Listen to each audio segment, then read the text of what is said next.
Welcome to Bedtime Science. Did you know that the same neural circuit a mother uses to soothe her infant is the one you use years later to fall in love? It's true. The wiring that once connected you to a caregiver, the quiet push and pull of the nervous system that kept you close to the person who fed you, held you, calmed you down. That wiring doesn't disappear when you grow up. It gets repurposed, renovated, and it becomes the foundation for romantic attachment in adulthood. Tonight we look at the quiet biology beneath how men and women feel, not the loud debate you've probably heard before, not the argument about which sex is more emotional, just the wiring, the chemistry, and the slow developmental clocks that shape us all in slightly different ways. In the next moments, we will gently discuss how the autonomic nervous system, dopamine, and empathy networks work the same way in both men and women to create desire, love, and attachment. We'll look at where development diverges, how the timing and tempo of puberty shape emotional life differently for boys and girls. We'll examine how a caregiver's emotional tone during stress becomes a blueprint written into a child's nervous system, and how that blueprint can change. We'll sit with a quiet but important distinction: the difference between talking about emotions and truly being aware of them. And we'll explore a neural network you might not expect to find in the story of love: the brain's capacity for positive delusion. Before we begin, if you find comfort here tonight, consider subscribing to join our quiet community. And if you are still awake, you can leave a soft comment about what topic we should explore next. Now let's begin. Your nervous system has a kind of pendulum inside it. One side is activation, alertness, the sympathetic branch, which makes your heart beat faster and your pupils widen and your muscles tense for action. The other side is rest, the parasympathetic branch, which slows your breathing, softens the muscles around your jaw, and tells your digestive system it's safe to keep working. This pendulum swings constantly. It never stops. Every emotional experience you've ever had involved this pendulum shifting, however slightly, from one side to the other. And here's the thing: it operates identically in every human body. It doesn't distinguish between male and female. The sympathetic branch fires the same way. The parasympathetic branch calms the same way. The pendulum swings on the same axis, with the same neurochemistry in the same anatomical structures. This is the autonomic nervous system, and everything we'll talk about tonight is built on top of it. When an infant is born, this pendulum is already active, but the baby can't regulate it alone. The system is too immature, too reactive, too sensitive to every stimulus. So the infant borrows regulation from someone else, a caregiver. When the caregiver is calm, the infant's pendulum drifts toward calm. When the caregiver is distressed, the infant's system tips toward distress. This isn't imitation. The baby isn't watching and copying. What's happening is direct physiological entrainment, one nervous system locking onto the frequency of another, the way a tuning fork vibrates when you hold it next to a second fork that's already humming. And this is where the story of attachment begins. The neural pathways that form during this early period, the connections linking brainstem to thalamus to amygdala to hippocampus to anterior cingulate cortex to insula and temporal cortex, these pathways don't dissolve when the child grows up. They aren't replaced by some adult version. They're repurposed. Andrew Huberman puts it directly: the neurons and their connections in the brain and body that underlie attachment between infant and caregiver, between toddler and parent, during adolescence and in our teenage years, are repurposed for adult romantic attachments. The same pathways that made a toddler reach for a parent's hand now make an adult reach for a partner's. Functional MRI research has mapped this continuity with precision. A 2021 longitudinal study published in Social Cognitive and Affective Neuroscience showed that when adults viewed videos of their own mother-child interactions, their brains activated across the thalamus to brainstem pathway, the amygdala, the hippocampus, and the insula, all pre-registered nodes of the human attachment network. And the activation was age-invariant, meaning no differences between younger and older adults. The brain doesn't build a new system for romantic love. It takes what already works and applies it to a new relationship. Consider this. The overlap between maternal love and romantic love is not metaphorical. It is anatomically precise. Brain imaging demonstrates that maternal love activates the insular cortex, the striatum, and the substantia nigra, all dopamine-rich regions, while simultaneously deactivating the right medial prefrontal cortex and the amygdala. Romantic love produces an identical activation-deactivation pattern, with additional engagement of the nucleus accumbens and ventral tegmental area. Same regions turning on, same regions turning off, different relationship, same biology. 3 neurochemical systems form the bridge between infant bonding and adult bonding. The first is oxytocin. During birth and nursing, oxytocin floods the system. It increases the salience of caregiver cues, making the sound of a mother's voice, the warmth of her skin, the rhythm of her breathing stand out against everything else in the environment. Later, in adult relationships, oxytocin does the same thing for a partner's cues. It heightens the signal. It dims the noise. Your partner's laugh cuts through a crowded room. Their scent registers before you consciously notice they've walked in. The second is dopamine. In infancy, the dopamine pathway from the ventral tegmental area to the nucleus accumbens drives proximity seeking. It's what keeps the infant motivated to stay close to the caregiver, even when crawling is hard, even when the room is new and frightening. In adulthood, the same pathway sustains the motivation to stay close to a romantic partner. Social touch releases dopamine into the nucleus accumbens. The pathway is the same, only the target has changed.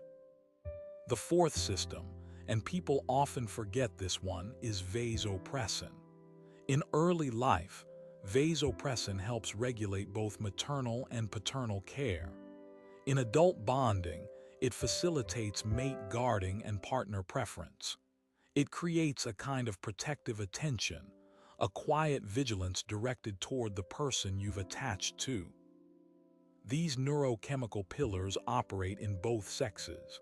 The concentrations differ slightly. Vasopressin synthesis tends to run higher in males. Oxytocin expression tends to be higher in females, but the function is identical, to bind one nervous system to another across time.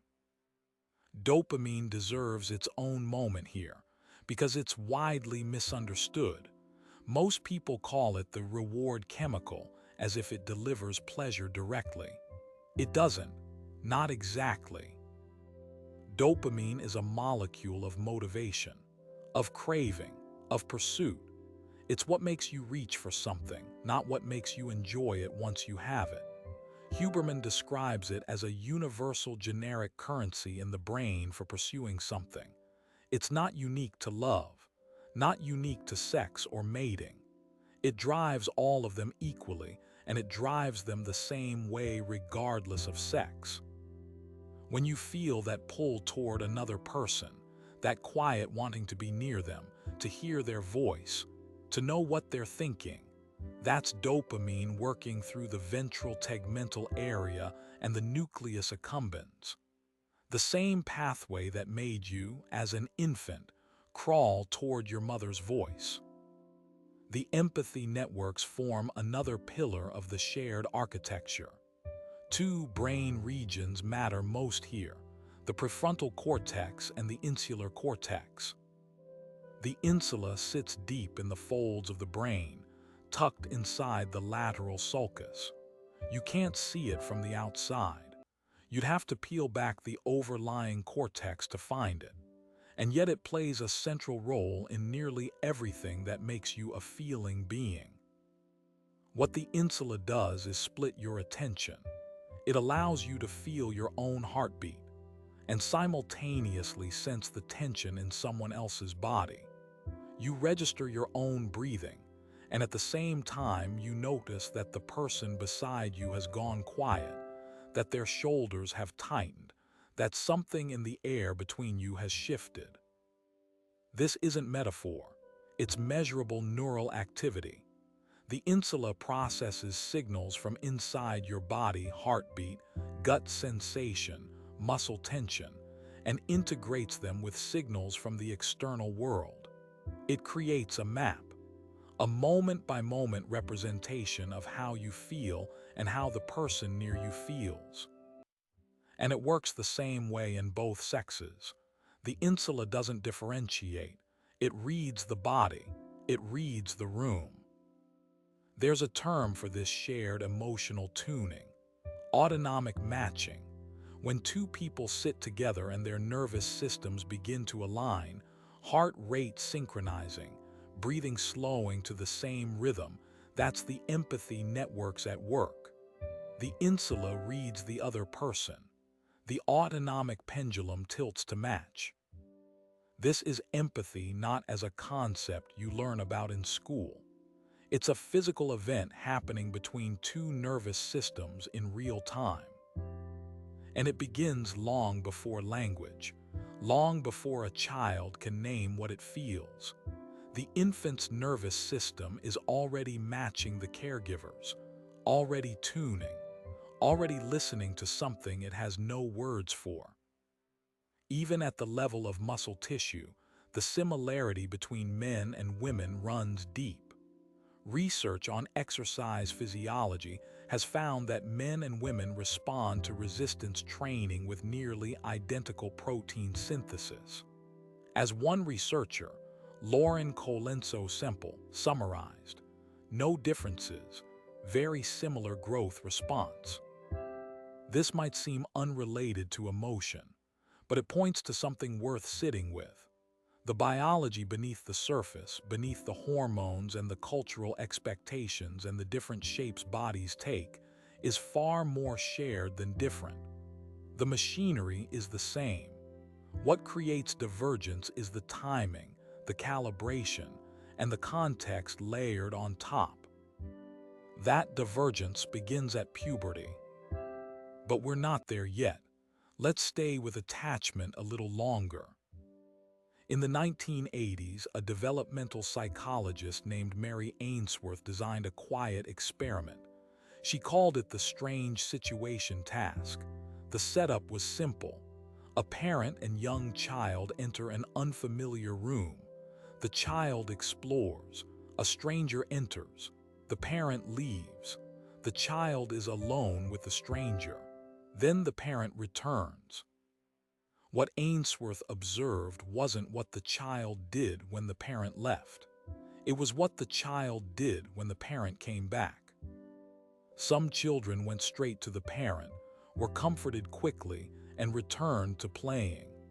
These children were classified as securely attached. Some children avoided the parent entirely, turned away, kept playing, showed little visible reaction. Anxious avoidant. Some children clung to the parent but couldn't be soothed, crying and reaching but remaining distressed even while being held. Anxious ambivalent. And some showed no coherent strategy at all, freezing, approaching and then retreating, sometimes turning in circles as if caught between two opposing impulses. These were classified as disorganized. 4 patterns, measured in children as young as 12 months, in a room with a one-way mirror and a clipboard. Here's what makes these categories matter for tonight's story. Those same attachment patterns, measured in toddlers, are strongly predictive of attachment style in romantic partnerships later in life. The nervous system remembers, not consciously, not in words or images, but in the tilt of the autonomic pendulum, in the speed of the heartbeat when a partner walks through the door, in the impulse to reach out or the impulse to pull away. The blueprints written in that first relationship don't disappear. They travel forward through decades, carried not in memory but in the body itself. A study of 859 adults who had been children during the British evacuation of World War II confirmed this in striking detail. Those evacuated between ages 4 and 6, separated from their parents and placed with strangers, showed secure attachment rates of only 38% for males and 27% for females.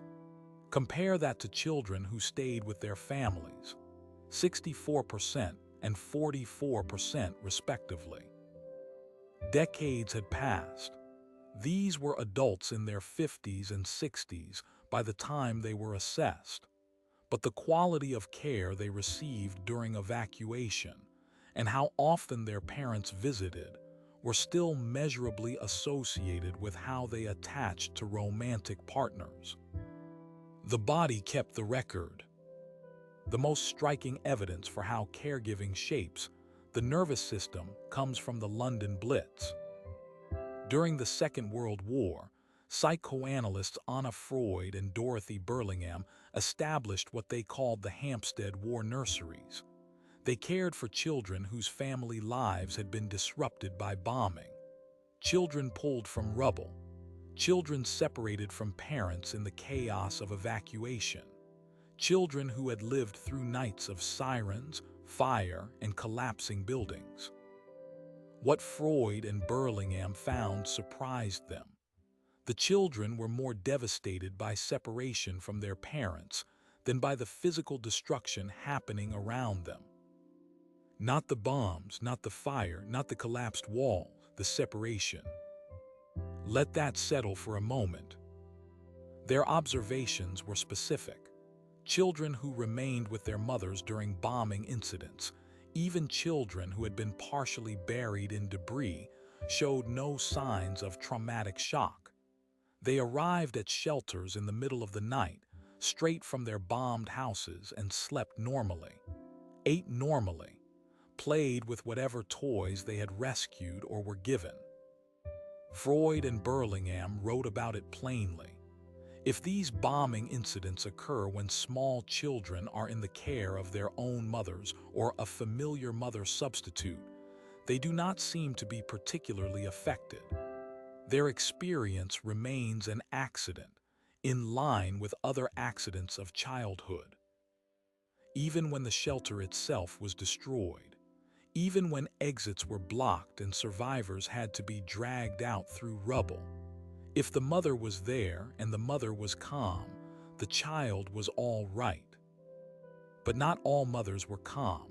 Freud and Burlingham also described very anxious mothers, with very anxious children. What was happening in those shelters wasn't instruction. The mothers weren't teaching their children to be brave. They weren't explaining the military situation or offering rational reassurance. Many of the children were far too young for that. What was happening was autonomic entrainment. The child's nervous system was functioning as a mirror of the mother's. When the mother's pendulum tilted toward calm, when her heart rate stayed steady, when her breathing remained slow and her voice didn't crack, the child's pendulum tilted the same direction. Automatically, without thought, without a single word. And when the mother's system swung toward panic, the child's followed. Huberman synthesizes this into what he calls the autonomic seesaw framework. The autonomic nervous systems of children tend to mimic and co-regulate with their primary caregivers, shaping their long-term stress response, not through instruction, not through imitation in the conscious sense, through direct physiological coupling. A calm voice in the dark, that was the mechanism. Modern research has clarified the biological pathways through which this transmission occurs. The two major stress response systems, the hypothalamic pituitary adrenal axis and the sympathetic nervous system, initiate a hormonal cascade that releases cortisol. In pregnant mothers, cortisol can cross the placenta and directly affect fetal development. Three mechanisms operate at the same time: reduced blood flow to the uterus and fetus, transport of maternal hormones across the placental barrier, and stress-induced release of a hormone called CRH into the intrauterine environment. The caregiver's stress isn't just observed by the child, it is absorbed chemically, physiologically, before the child takes its first breath. A 2026 study published in Frontiers in Psychology, examining Israeli mothers and children during wartime, confirmed the intergenerational pattern. Higher maternal anxiety was positively associated with greater emotional distress in the child. But the study found something else, something that echoes what Freud and Burlingham observed in bomb shelters 80 years earlier. The link between maternal anxiety and child distress was not significant among mothers who had higher self-efficacy, mothers who believed in their own ability to cope. And it was not significant among mothers who talked with their children about what was happening. The caregiver's capacity to remain composed and to communicate served as a physiological buffer, a shield made not of concrete or steel, but of calm. Look, the quality of early caregiving doesn't just influence behavior. It changes the molecular structure of the bonding system itself. Research on the gene that encodes oxytocin receptors, the OX gene, has revealed something specific. High-quality parental care leads to a chemical change in a region of this gene called MT2. The change is called hypomethylation, and what it means in practical terms is that more oxytocin receptors are produced in the nucleus accumbens, a key region for reward and bonding. More receptors, more capacity to bond, greater resilience in adult relationships. Conversely, childhood abuse leads to the opposite chemical change, hypermethylation of the same gene. Fewer receptors, impaired capacity for adult attachment. Early experience doesn't just nudge behavior in one direction or another. It rewires the receptor architecture that makes bonding possible at the molecular level. But these blueprints are not permanent. That's important. Let it land. The neural pathways for desire, love, and attachment are quite plastic. They are amenable to change in response to both what we think and what we feel, as well as what we do. Knowledge that these patterns exist is itself one of the most powerful tools for shifting them. The blueprints don't get erased. They get expanded. New neural connections are laid alongside old ones. The autonomic pendulum discovers new resting points that it didn't have before.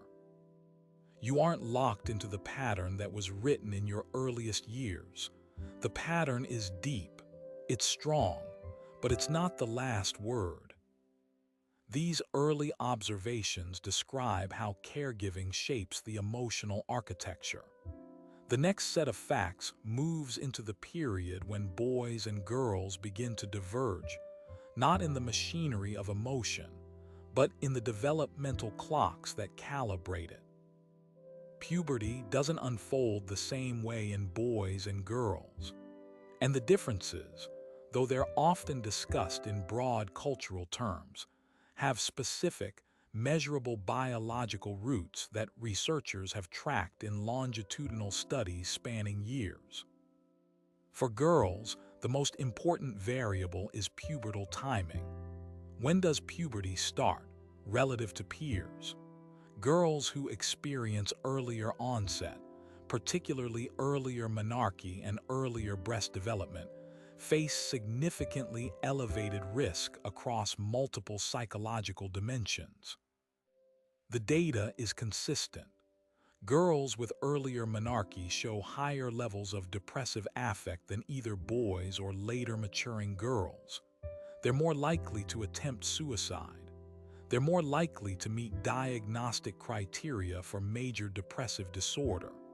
And the effects reach beyond mental health, extending to physical health problems, earlier menopause, and shorter lifespan. This is one of the strongest predictors of emotional and physical health risk in adolescent girls. The process behind this is both biological and psychosocial, two forces acting at once. Biologically, the endocrine system activates during a phase called gonadarche. Hormones surge, negative affect increases, and neurological changes increase the affinity for risk-taking before the brain regions responsible for judgment and self-regulation have finished developing. There's a mismatch. The body is changing faster than the brain's capacity to manage those changes. Psychosocially, the effect compounds. Because early maturing girls look older than their chronological age, older individuals may ascribe perceptions of maturity onto them that aren't warranted. A 12-year-old who looks 16 is still 12 inside, but the world around her may not treat her that way. She may be pushed into social situations, relational dynamics, and environmental pressures before she's emotionally or cognitively ready. The earlier puberty begins, the wider that gap grows between how a girl looks and what she's actually prepared to handle. For boys, the picture is different. The primary variable isn't when puberty starts, it's how long it takes. Researchers call this pubertal tempo. It refers to the speed at which a boy progresses through the stages of physical change. In a 4-year longitudinal study of 128 boys beginning at an average age of about 9.5, both pubertal timing and tempo predicted changes in depressive symptoms. But here's what matters. The effects of pubertal tempo were substantially stronger than those of pubertal timing. For boys, rapid pubertal change, the body transforming in a compressed window, was a more important predictor of psychological distress than simply starting puberty early. Most boys, on average, experienced a decrease in depressive symptoms during puberty. That's the general trend. But boys with rapid tempo and earlier timing moved against that current. Their depressive symptoms actually increased. And the mechanism was social. Earlier timing and more rapid tempo were associated with greater disruption in the quality of boys' peer relationships. When researchers accounted for those peer relationship changes, the direct effects of timing and tempo on depressive symptoms were no longer significant. Think about it. It wasn't the biology alone driving the distress. It was the social disruption caused by the biology. A boy whose body changes too fast finds himself out of sync with his friends. The friendship group that anchored him begins to feel unfamiliar. And that displacement, not the hormones themselves, is what produces the psychological pain. A 2023 three-wave longitudinal study published in Psychoneuroendocrinology added another layer. Researchers found that experiences of threat and unpredictability were significantly associated with earlier pubertal timing in females. Faster pubertal tempo was associated with escalation in both internalizing and externalizing symptoms in girls. But in males, no significant associations between adversity exposure and pubertal indicators or mental health symptoms. None. The researchers concluded that sex-selective effects of stress on puberty may underlie documented sex differences in the emergence of mental health disorders during adolescence. Stress accelerates the developmental clock differently depending on whether you're a girl or a boy. The same adversity, channeled through different biological pathways, producing different outcomes. This is not a story about one sex being more emotional than the other. Let's be clear about that.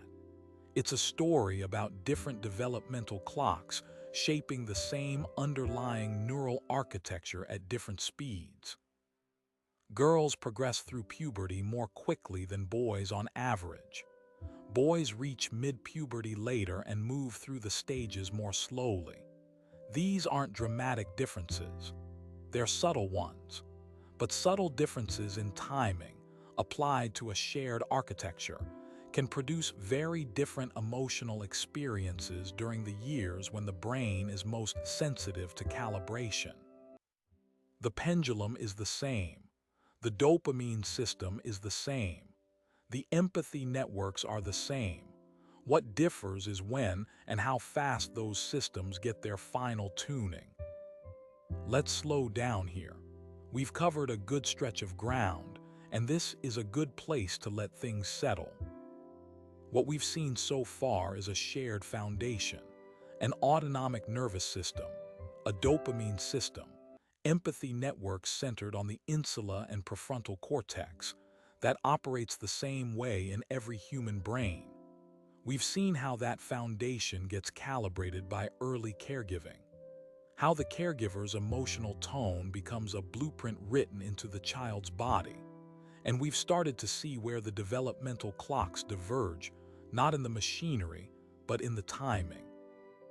Now let's go deeper into the insula, because this one brain structure sits at the intersection of everything we've been talking about tonight. Self-awareness, empathy, the difference between truly feeling an emotion and merely performing one. The insula sits hidden in the lateral sulcus, a deep fold separating the temporal lobe from the parietal and frontal lobes. It's not visible from the outside of the brain. You'd have to peel back the overlying cortex to see it. Small, buried, and doing some of the most important work in the entire organ. The insula processes interoceptive signals. That's a technical term for the body's internal information: heartbeat, gut sensation, breathing rate, muscle tension, temperature. Without the insula, you'd still have emotions in the physiological sense. Your heart would still race, your cortisol would still spike, but you might not feel them as subjective experiences. The insula is what makes the body's signals available to your conscious awareness. The processing happens in stages, and neuroscientist Bud Craig mapped them carefully. The posterior insula receives the raw data, basic homeostatic information: pain, temperature, hunger, itch. These are the most primitive reports the body generates, simple status updates about physical state. The midinsula takes those reports and integrates them with emotionally relevant information from the amygdala and from subcortical regions involved in maintaining the body's balance. This is where a raw sensation begins to acquire emotional color. The tight feeling in your chest stops being just a physical event and starts to feel like anxiety, or grief, or anticipation. The sensation is the same. The emotional meaning transforms it. The anterior insula then creates what Craig called the global emotional moment. It combines interoceptive data, emotional coloring, and information from the external world into a single, unified sense of how you feel right now, in this body, in this place. Mark Anderman of Harvard Medical School puts it simply. The body basically has a fast-lane highway to the insular cortex. The insula appears to track the internal sensations that accompany important experiences. Here's why this matters for attachment. When you become aware of your own autonomic state, when you notice that your heart is beating faster, that your shoulders have crept up toward your ears, that your breathing has gone shallow, you're using the insula. And that awareness creates a small but real space between the signal and your response. Without that space, you are the pattern. You react automatically, the way you were wired to react as a child. The pendulum swings and you follow it without ever noticing it moved. With that space, you have a choice.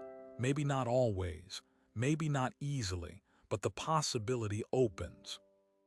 This is what researchers mean when they say that awareness is the mechanism of change.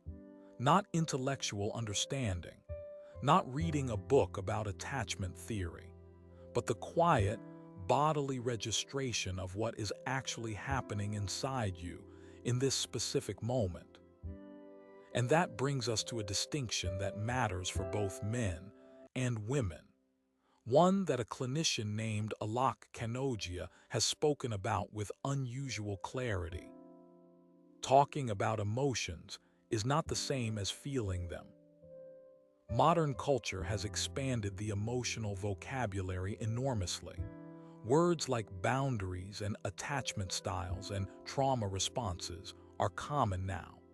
Therapy language has entered everyday conversation. You hear it on podcasts, in text messages, on social media. And in many ways, this is useful. Language gives people tools to understand their experience. But there's a gap between naming an emotion and actually sitting with it. Kanogia described it this way. Awareness, truly noticing what is happening inside the body, is probably the single factor that correlates the most with success and happiness. Not intelligence, not education, not even emotional vocabulary. Awareness. The distinction is neurological, and it's worth understanding the anatomy behind it. Naming an emotion engages the linguistic centers of the brain, Broca's area, parts of the prefrontal cortex, the regions responsible for forming words and sentences. But for those regions to function, the amygdala's hyperactivity has to calm down first. As Kanogia notes, channeling Freud, there's something powerful about processing emotions by putting them into words. To put words to it, we have to tone it down some. That toning down is valuable. It's one of the oldest insights in clinical psychology. When you name the fear loses a fraction of its grip. But toning it down is not the same as sitting with it, exploring it, letting the insula continue to read the full signal without rushing to categorize and move on. The naming is step one, and too often people treat it as the entire journey. You can say, "I have anxious attachment," without ever noticing the way your heartbeat changes when your partner doesn't text back. You can say, "I need to set a boundary," without feeling the specific sensation in your gut that's telling you something is wrong.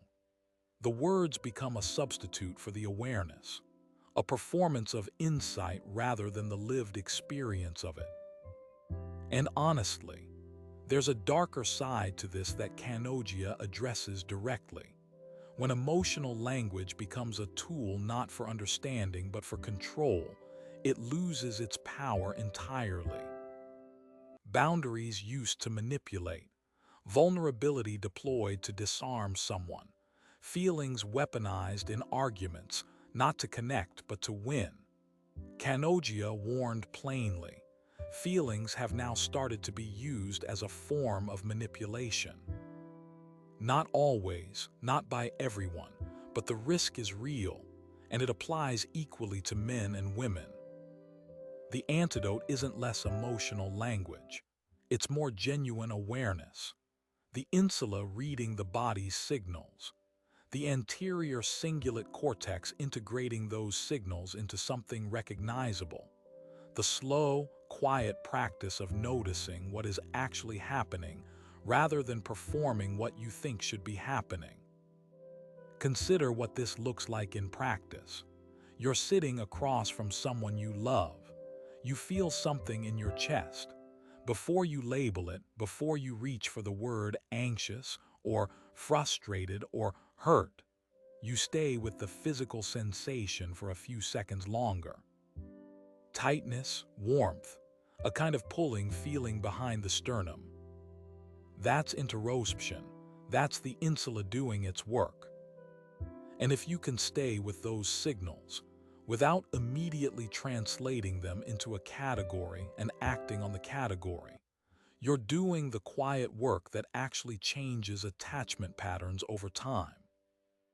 The distinction between feeling and intellectualizing becomes clinically vivid in a condition called alexithymia. People with alexithymia have difficulty recognizing and describing their own emotions. They might tell you they feel bad or off, but the specific identification, is it sadness, anger, fear, embarrassment, stays out of reach. Brain imaging reveals something interesting. Their insula activates in response to emotional stimuli. Viewing emotional pictures, seeing facial expressions, looking at images of pain. The body's signal is being registered. But activation in the anterior cingulate cortex, the region that helps bridge bodily sensation with conscious labeling, is reduced. The body is speaking, the insula is receiving, but the message isn't completing its journey to awareness. A 2023 study in the journal Neuropsychology found something related in individuals with autism spectrum disorder. Increased alexithymia was correlated with lower interoceptive sensation felt during emotion and with reduced connectivity between the anterior insula and other emotion-related brain regions. The signals were present, the highway existed, but the connections between stations were weaker. Information didn't flow as easily from body to awareness to articulation. This isn't a deficit of intelligence. It's not a deficit of caring or empathy. It's a difference in the wiring between body signal and conscious recognition. And it shows how much our emotional lives depend on connectivity, on the smooth flow of information from the deepest parts of the body to the most integrative parts of the brain. Here's what matters for the conversation about men and women. The capacity for emotional awareness, real bodily awareness, is not distributed along sex lines. Both men and women have an insula. Both have an anterior cingulate cortex. Both have the full architecture for interoception.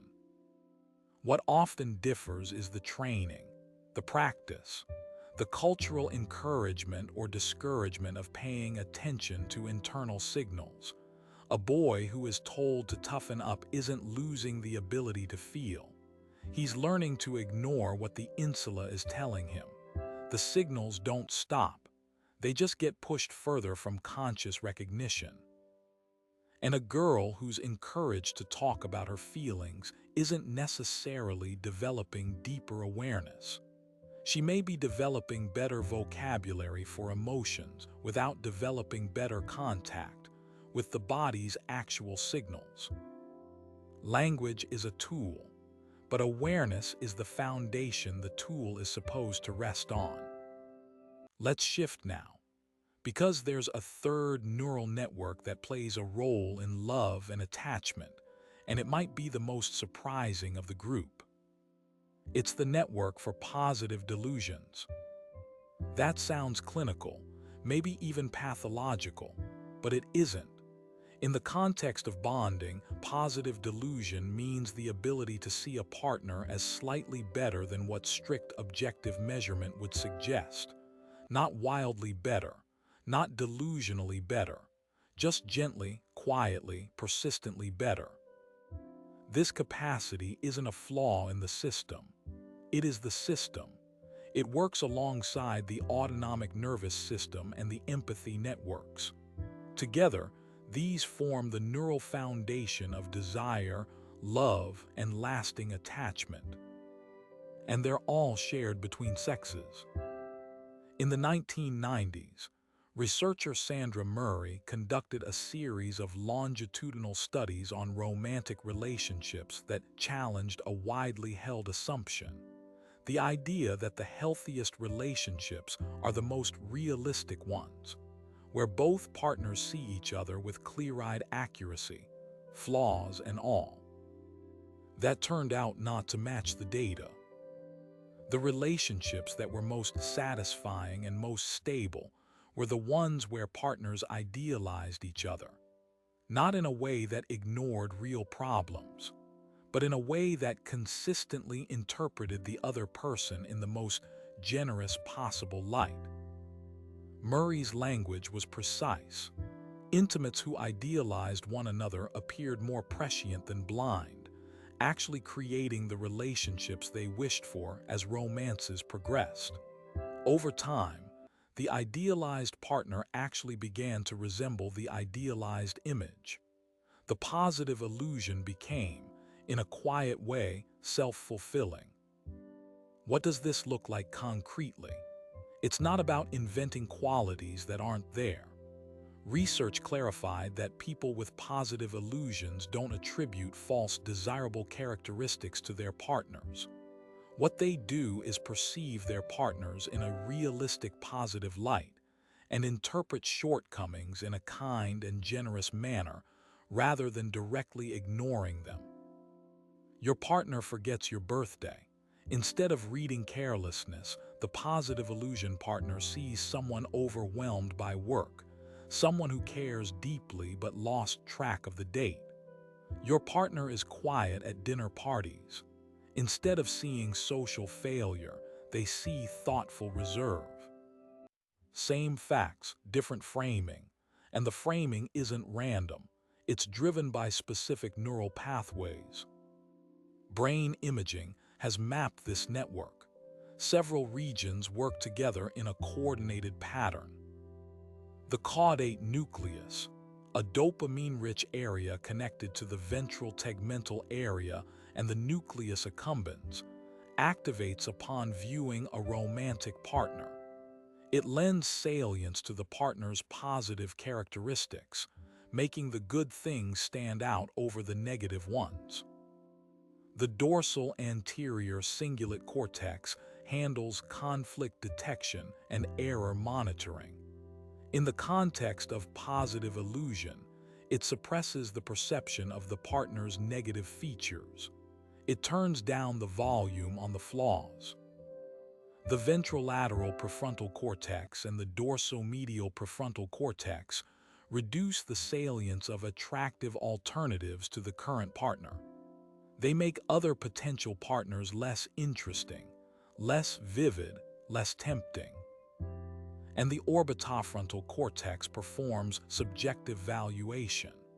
It weighs the positive and negative information about the partner and redistributes it, tilting the balance toward the favorable reading.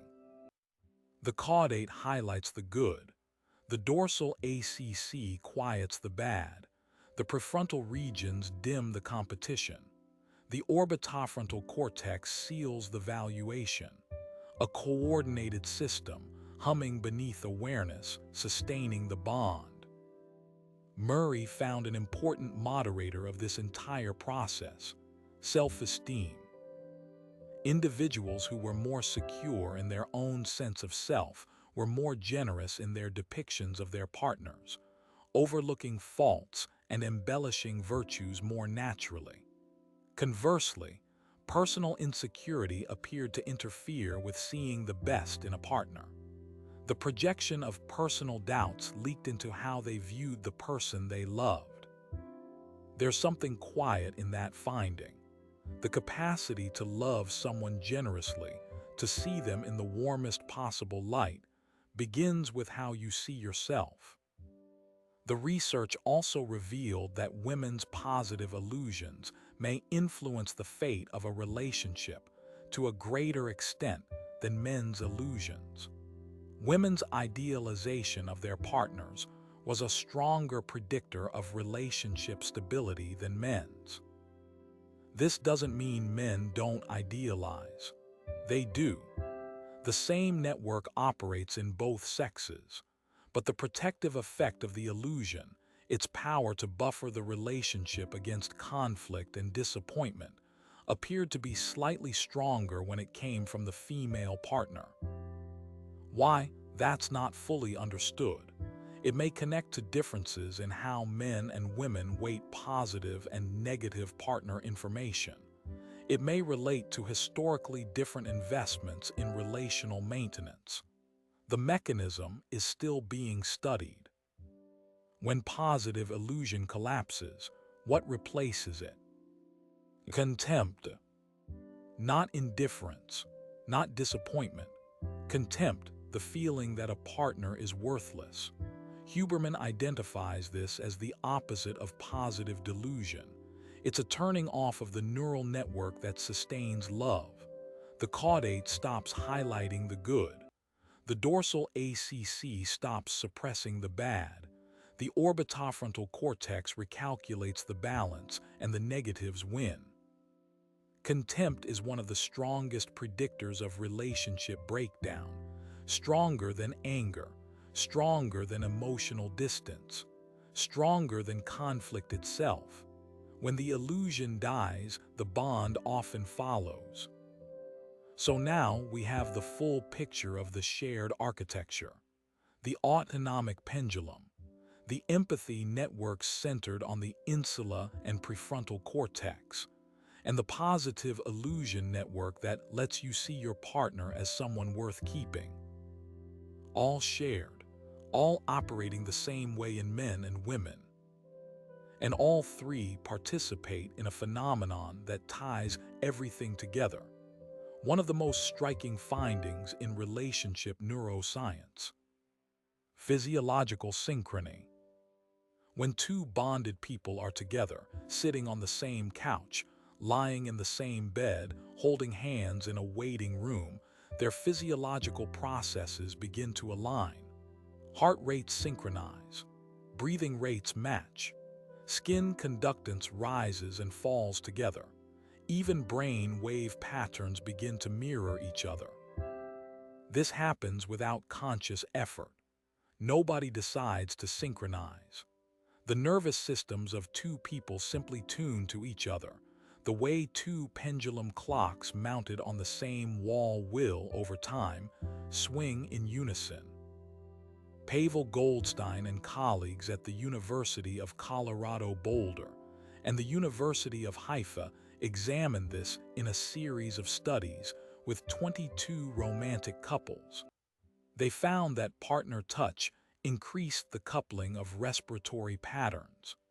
Both partners' breathing synchronized more closely when they were in physical contact. Under conditions of pain, when one partner was experiencing a controlled, painful stimulus, heart rate coupling also increased with touch. But here's the finding that stood out. When one partner was in pain and the other could only watch without touching, the physiological coupling broke down. Pain severed the connection between their bodies. Touch restored it. It appears that pain totally interrupts this interpersonal synchronization between couples, the researchers wrote. Touch brings it back. A follow-up study used EEG hyperscanning, recording the brain waves of both partners simultaneously. They found that hand-holding during pain increased brain-to-brain coupling in the alpha-mu band, oscillating between 8 and 12 Hz. This wavelength is associated with focused attention and empathy for pain. The more empathy the observer felt, the more their brain waves synchronized with their partners. And the more synchronized they became, the more the pain diminished. Empathy expressed through touch produced measurable pain relief, not through medication, not through distraction, through the literal alignment of two nervous systems reaching toward each other. The degree of synchrony isn't fixed. It depends on the empathic capacity of the person doing the touching. The more empathic the partner and the stronger the analgesic effect, the higher the synchronization between the two when they're touching. A 2025 study in Nature Scientific Reports found another variable that mattered: attachment style. Securely attached individuals showed higher cortisol resonance, a proportional stress response between partners, compared to those with insecure dismissing attachment styles. Securely attached people are physiologically more in tune with their partners during stressful situations. The blueprint written in childhood, secure or insecure, shapes the body's capacity to synchronize with another person decades later. The old pattern either opens the door to coupling or keeps it partially closed. This synchrony doesn't begin in adulthood, it begins at birth. Ruth Feldman's biobehavioral synchrony model demonstrated that during face-to-face interactions, mothers and their 3-month-old infants showed biological synchrony between their heart rhythms. During moments of vocal and emotional synchrony, when mother and infant were cooing and gazing at each other, the biological synchrony between their heart rhythms increased substantially. The infant's heart was beating in time with the mother's, not perfectly, not identically, but measurably, consistently. And this biological basis of synchrony, Feldman found, continues throughout life. It transfers from the parent-child relationship to friendships, to romantic partnerships, to every affiliative bond a person forms across a lifetime. Multiple mechanisms produce this coupling. Cognitive and attentional processes. When two people share an experience, their neural processing synchronizes, producing correlated brain and heart rate patterns. Affective mirroring, the subconscious reproduction of another person's internal states, facial expressions, and posture. Mechanical and vibrational entrainment, direct physical coupling that has been observed even between co-sleeping partners, who synchronize their REM and non-REM sleep stages without either person knowing it.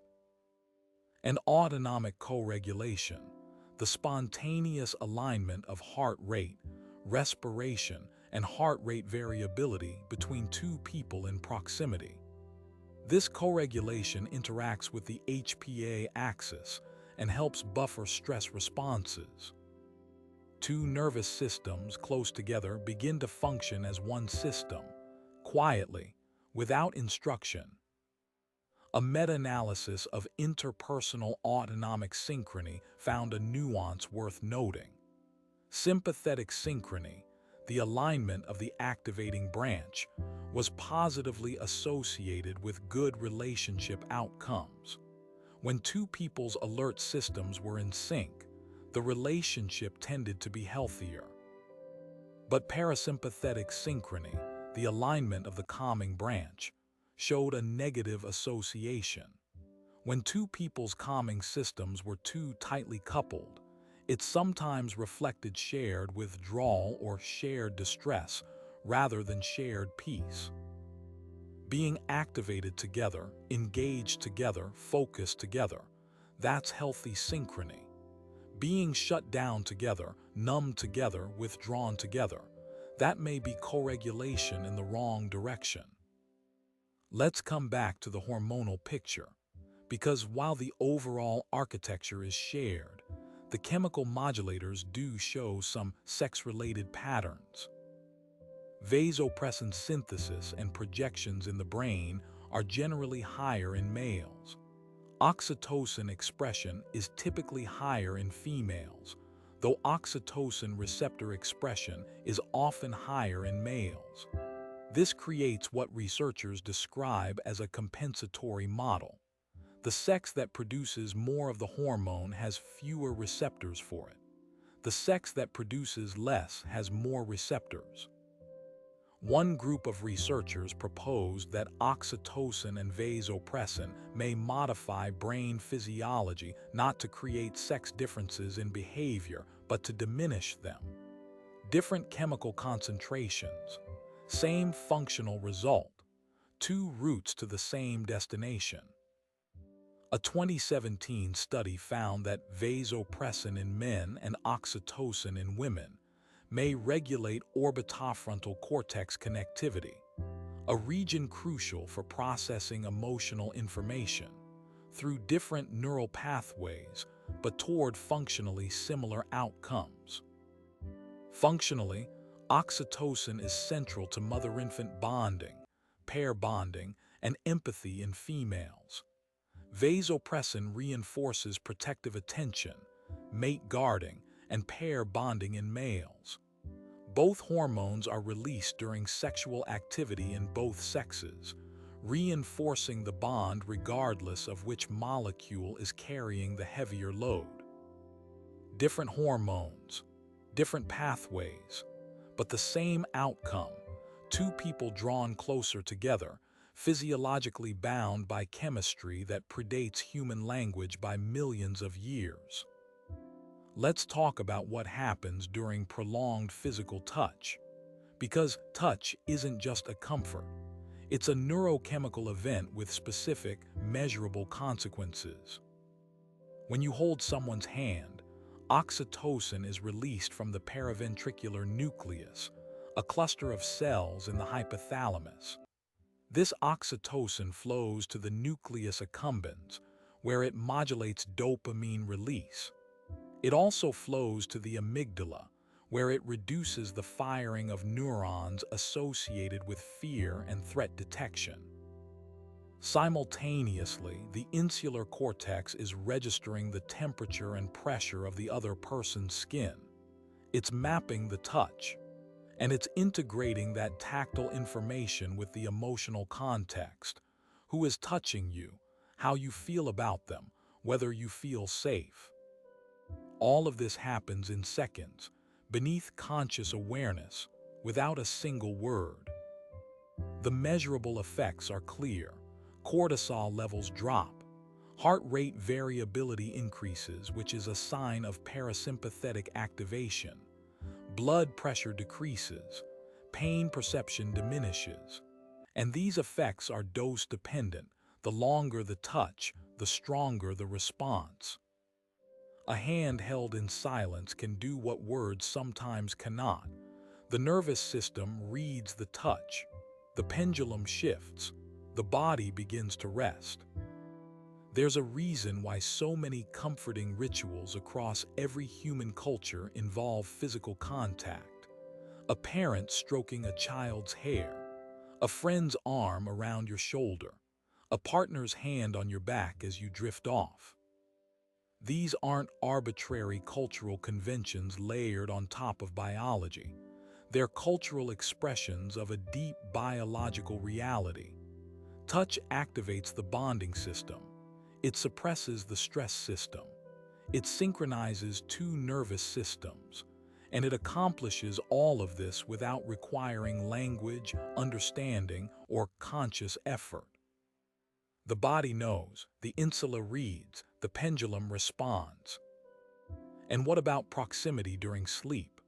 Research on co-sleeping partners has found that their physiological rhythms synchronize throughout the night. Heart rates align. Breathing patterns couple. REM and non-REM sleep stages can synchronize, with two people cycling through the same sleep architecture in tandem, without either person being aware of it. This is autonomic co-regulation extended across an entire night. The nervous systems of two people continue to communicate even when both minds are unconscious. The insula doesn't shut down when you close your eyes. It continues to process interoceptive signals, monitoring heartbeat, respiration, body temperature. And in the presence of a trusted partner, those signals shift. The body runs on a slightly different program when someone safe is lying beside you. Let's slow down again, because we've traveled through several territories tonight, and the threads are beginning to converge. The autonomic nervous system, the pendulum between alertness and rest. The dopamine system, the molecule of pursuit and motivation. The empathy networks, the insula and prefrontal cortex working together to split attention between self and other. The positive illusion network, the ability to see a partner in the most generous light. And physiological synchrony, the spontaneous coupling of two nervous systems in proximity. 5 systems, all present in men and women with the same basic architecture. The differences exist. They're real, but they live in the calibration, not in the machinery, in the timing of puberty, in the hormonal ratios, in the cultural training that amplifies or suppresses different aspects of the shared system.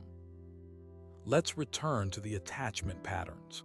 Secure, anxious avoidant, anxious ambivalent, disorganized. Because understanding these patterns and understanding that they aren't written in stone may be one of the most useful things a person can learn about their own emotional life. If you were securely attached as a child, your nervous system learned a particular pattern. Distress is temporary. The caregiver returns. Comfort is available. You can reach out and receive. In adulthood, this translates into a capacity to tolerate separation without panic, to express needs without excessive fear of rejection, and to offer comfort to a partner without feeling depleted by the act. If your early attachment was anxious avoidant, your nervous system learned something else. The caregiver may not respond. Reaching out may not produce comfort. It's safer to manage alone. In adulthood, this often looks like a kind of emotional self-sufficiency that isn't quite chosen. A tendency to pull away when closeness increases. A discomfort with vulnerability, not because you don't want connection, but because your body learned early that connection might not be reliable. The signals from the insula are still there. They're just being overridden by an older, deeper pattern that says, don't depend on anyone. If the pattern was anxious ambivalent, the lesson was different again. The caregiver comes, but inconsistently. Sometimes comfort arrives. Sometimes it doesn't. There's no reliable way to predict which version you'll get on any given day. In adulthood, this can produce a kind of hypervigilance about the relationship, monitoring the partner's mood for subtle shifts, seeking reassurance repeatedly, feeling soothed by closeness but unable to trust that it will last, that the person will still be there tomorrow in the same way they are tonight. And if early attachment was disorganized, the situation was more complex.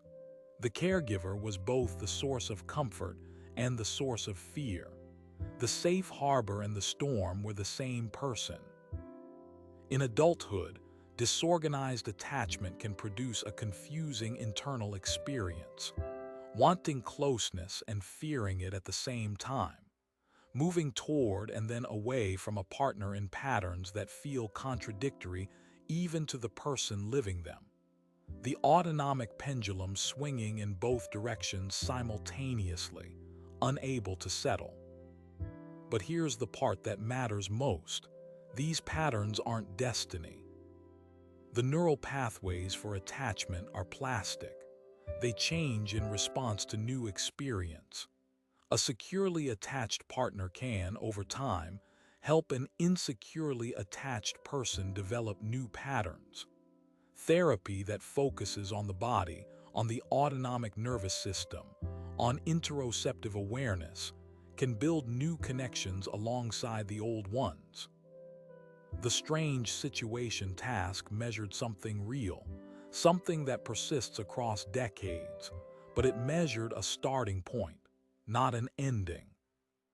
The tool for change is the one we've been discussing all evening: interoception, awareness, the quiet practice of noticing the body's signals. When you feel the pull to withdraw, the anxious avoidant pattern activating, and you notice it, feel the contraction in your chest, the tightening of your throat, the impulse to turn away. That noticing creates a gap, a small space between the old blueprint and your response to it. In that gap, something new can happen, not always, not easily, but possibly. The blueprints aren't erased, they're expanded. The pendulum discovers new resting points. The body learns that there are more options available than the one it was first taught. This is what makes the research on attachment so hopeful, beneath its clinical vocabulary. The message isn't that you're permanently shaped by your childhood with no recourse. The message is that understanding how childhood shaped you is the first step toward a different shape. And the mechanism is awareness. Real, bodily, interoceptive awareness. Not a dramatic intervention. Not a single breakthrough moment in therapy. Just the quiet, persistent practice of noticing what's happening inside you. Let's bring the three love circuits together one more time, because understanding how they interact reveals something about both the resilience and the fragility of bonds. The autonomic nervous system provides the foundation: arousal, drive, engagement. The empathy networks provide the connection, the ability to feel what another person feels, to match their internal state. And the positive illusion network provides persistence, the ability to keep seeing a partner as special even when life provides evidence to the contrary. These don't just coexist, they interact. They amplify each other. When your autonomic system is synchronized with a partner's, your empathy deepens. When your empathy deepens, the positive illusion strengthens. And when the illusion is strong, the autonomic synchrony becomes easier to maintain. It's a feedback loop. Each network feeds the others, and together they produce something that no single component could produce alone: a stable, enduring bond between two separate human beings. The opposite is also true. When one network weakens, the others follow. Lose the autonomic synchrony through distance or stress or unrepaired conflict, and empathy becomes harder to sustain. Lose the empathy, and the positive illusion starts to erode. Lose the illusion, and the autonomic connection begins to break down. This is what happens in the slow unraveling of a relationship. Not a dramatic rupture, a gradual dimming. One signal drops and the others follow, each feeding back into the loss of the others. But understanding this as a system, rather than as a series of personal failures, can sometimes make repair possible, because each network is a potential entry point. Restore one, and the others may begin to recover on their own. Consider the act of holding hands during a disagreement. The autonomic systems, which have been escalating in sympathetic activation, heart rate climbing, cortisol rising, begin to slow. Touch restores the coupling.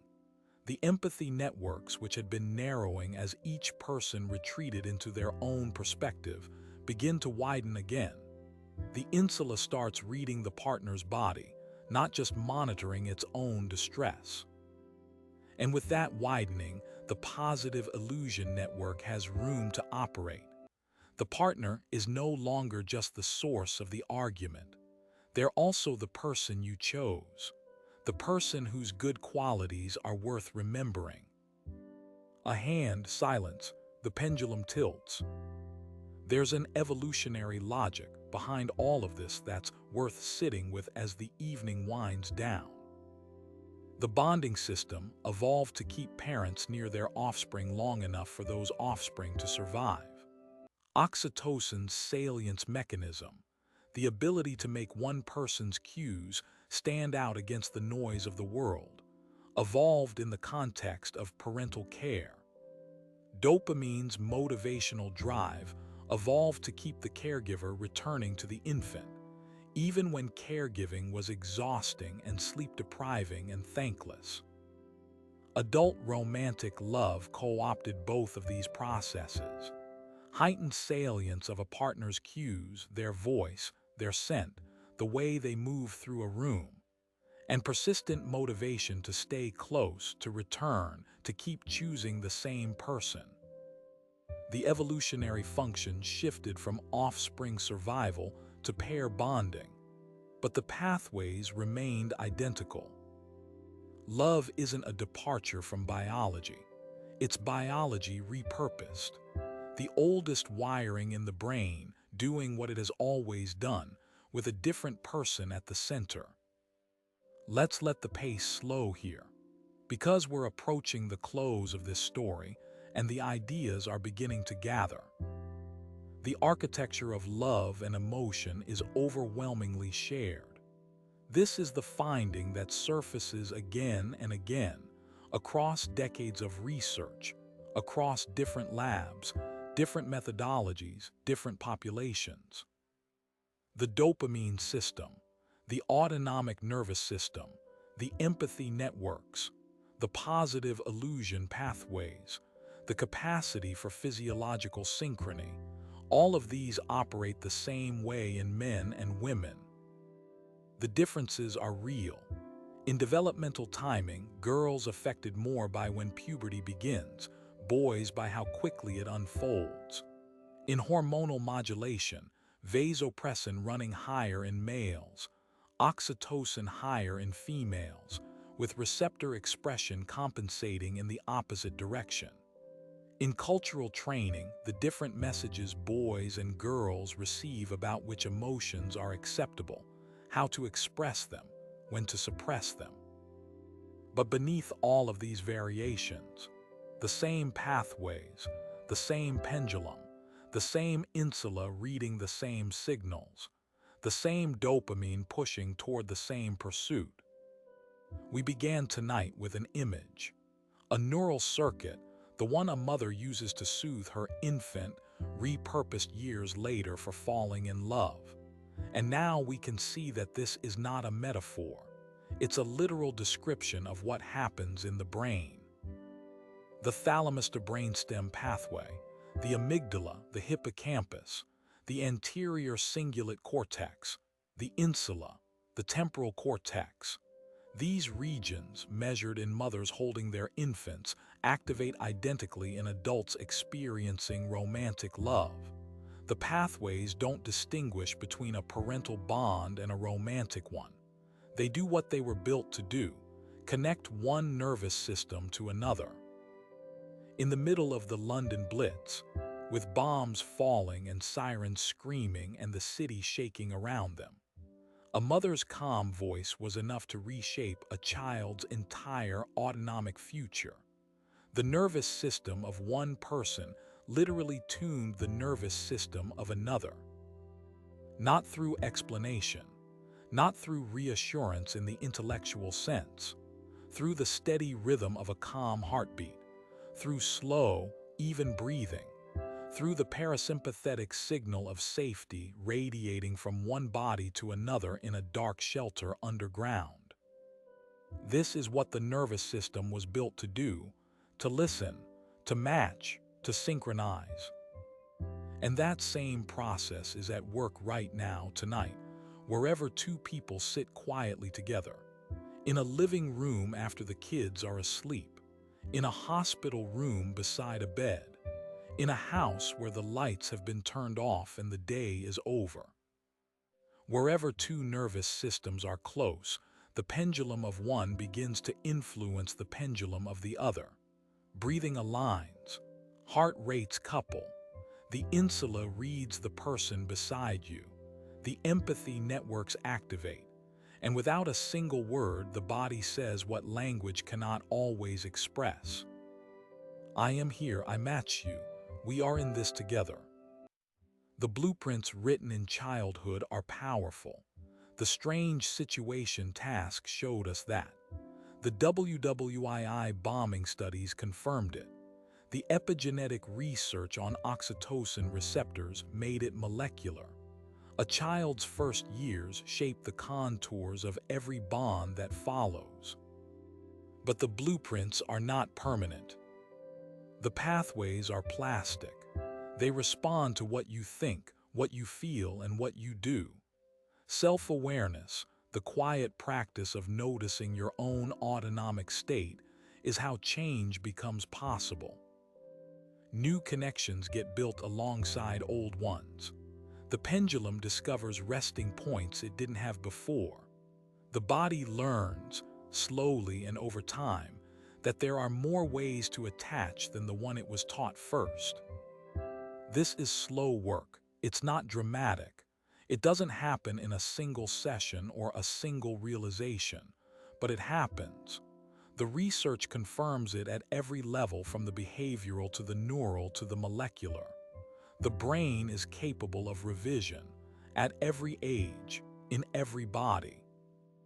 Where development diverged, where the pubertal clocks ticked at different speeds for girls and boys, the underlying architecture stayed the same.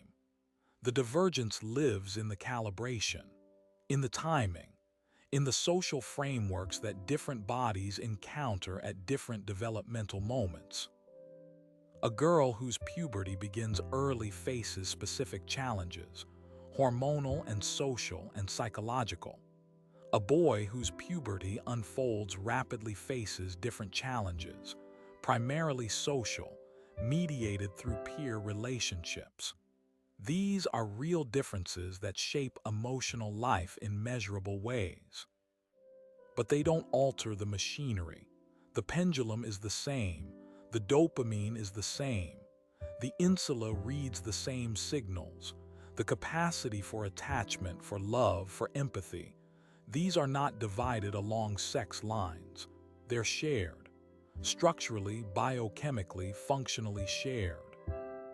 And the awareness that makes change possible, the interoceptive capacity, the insular reading of the body's quiet signals, is also shared.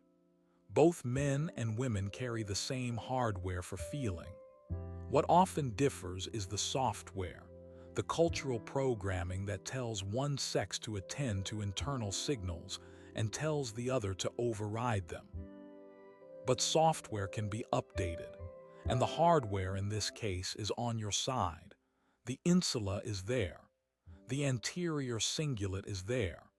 The capacity to feel, really feel in the body and not just in words, is built into every human brain. It just needs to be used. The same pathways that once kept a child close to a caregiver now reach across the distance between two adults. The biology is patient.